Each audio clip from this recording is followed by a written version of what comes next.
اعوذ باللہ من الشیطان الرجیم بسم الله الرحمن الرحیم السلام علیکم. شروع کوم په نام د الله چې ډېر لوی بخښونکی او مهربانه دی. ملګرو، نن درته یو ښکلی حدیث وړاندې کوم.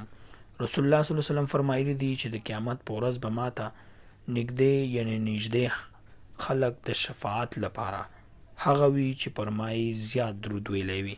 نو درود شریف ویلو سره خپله مینه زیاته کړئ، پیدا کړئ چې د رسول الله صلی الله علیه وسلم دیدار مو نصیب شي د قیامت په ورځ باندې.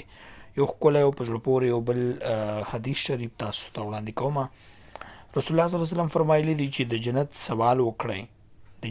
سوال وکړئ او د دوزخ څخه پناه وغواړئ.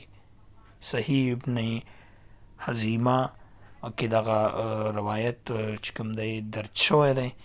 نو د جنت سوال وکړه، د دوزخ څخه پناه وغواړئ، دا د رسول الله صلی الله علیه وسلم فرمان دی. نو ډېر ښکلی او په زړه پورې حدیث دی او واقعا چې ستاسو به دغه خوښه شوي وي. نو که خوښه شوي مې مهرباني وکړئ د نور چا سره یې شریک کړئ تر څو هغه نور هم د دې حدیث نه ګټه واخلي. د الله په امان.